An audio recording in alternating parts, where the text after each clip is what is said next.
It's my honor to welcome the Prime Minister back to Camp David. I look forward to spending a good 3 hours talking to our friend about how to keep the peace.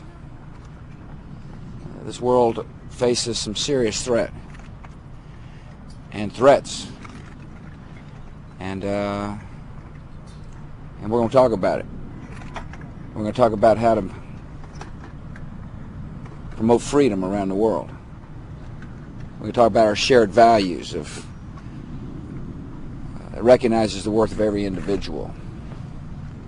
And I'm looking forward to this time. It's awfully thoughtful of Tony to come over here. It's an important meeting, and because he's an important ally, an important friend. Welcome. Thanks. I'm looking very much forward, obviously, to discussing the issues that are preoccupying us at the moment with the President, and I thank him for his kind invitation to come here and his welcome. The point that I would emphasize to you is that the threat from Saddam Hussein and weapons of mass destruction, chemical, biological, potentially nuclear weapons capability, that threat is real. We only need to look at the report from the International Atomic Energy Agency this morning, showing what has been going on at the former nuclear weapons sites to realize that. And the policy of inaction is not a policy we can responsibly subscribe to. So the purpose of our discussion today is to work out the right strategy for dealing with this, because deal with it we must. AP lady.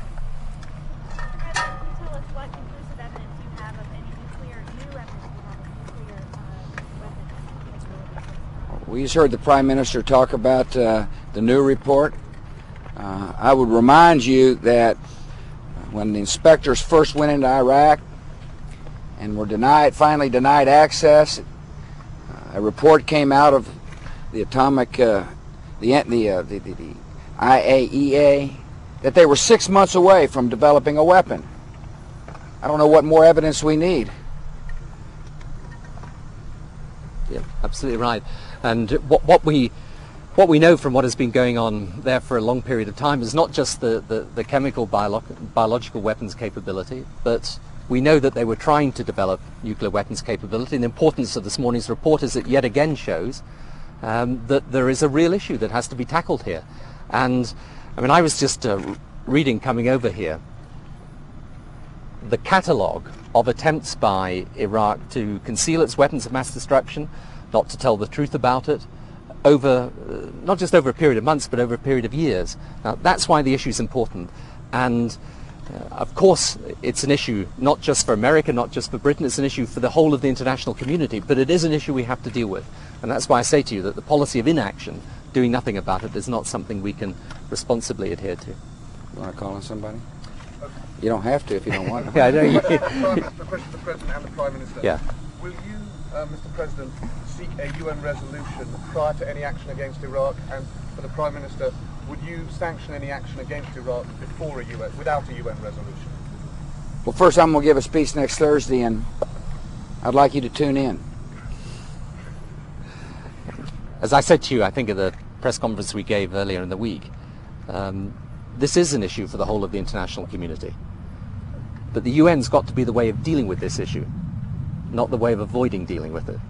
Now, of course, you know, as we showed before in relation to Afghanistan, we want the broadest possible international support, but it's got to be on the basis of actually making sure that the threat that we've outlined is properly adhered to. Because the point that I would emphasize to you is it's not us, it's not Britain or America that's in breach of United Nations resolutions. It's Saddam Hussein and Iraq. And therefore this issue is there for the international community to deal with. And we've got to make sure that it is a way of dealing with it. Patsy. Yes.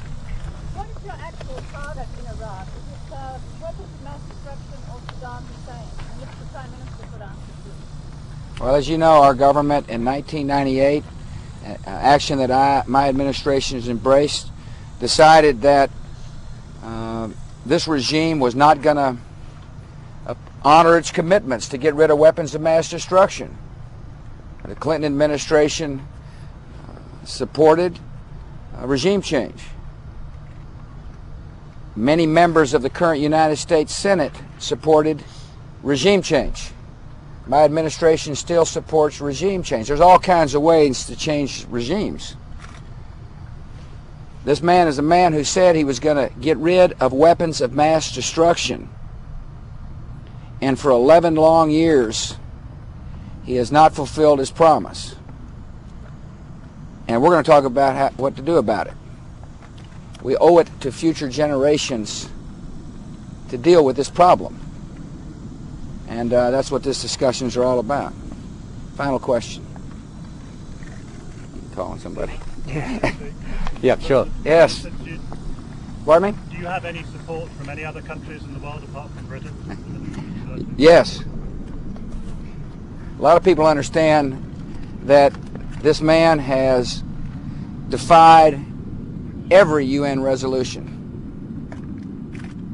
16 U.S. resolutions he's ignored. A lot of people understand he holds weapons of mass destruction. A lot of people understand he has invaded 2 countries. A lot of people understand he's gassed his own people. A lot of people understand he is unstable. So we got a lot of support. A lot of people understand the danger. Yeah, and I can tell you from the discussions I've had with people, of course there are people asking perfectly reasonable questions about this, but the one thing that no one can deny is that Saddam Hussein is in breach of the United Nations resolutions on weapons of mass destruction, that is chemical, biological, nuclear weapons, that poses a threat not just to the region, because there is no way, if those weapons were used, that the threat would simply stay in the region. People understand that. Now we've got to make sure that we work out a way forward that of course mobilizes the maximum support, but does so on the basis of removing a threat that the United Nations itself has determined as a threat to the whole of the world. Thank you all for coming. Okay. I appreciate you. Thanks. Pardon me? We had one on 9/11. Yeah, go ahead. Let me ask you, sir, when you asked the American people for support... Only 2 years reason ago- why he's a fine fellow. Go ahead. When you asked the American people for support 2 years ago, there was no way, sir, anyone could have imagined the grim nature of the job you would take on. Had you known then what the job would entail, would you still have asked for it, sir, and would you have had any compunction? There's no way that I could have possibly known what we're going to have to deal with. I'm a citizen of a country that has had these 2 vast oceans protecting us for all these years. You know, we were safe. People couldn't come and attack us, so we thought. Of course, Hawaii got attacked, but it's not a part of our mainland. We felt secure here in the country. There's no way we could have possibly envisioned that the battlefield would change. And it has, and that's why we got to deal with all the threats. That's why Americans must understand that when a tyrant like Saddam Hussein possesses weapons of mass destruction, it not only threatens the neighborhood in which he lives, it not only threatens the region, it can threaten the United States of America, or Great Britain for that matter. The battlefield has changed. We are in a new kind of war. And we got to recognize that. There's no way I could have possibly predicted that future. I'm honored to be the president. And so long as I am the president, I'm going to work hard to make America safe and the world more peaceful. Thank you all.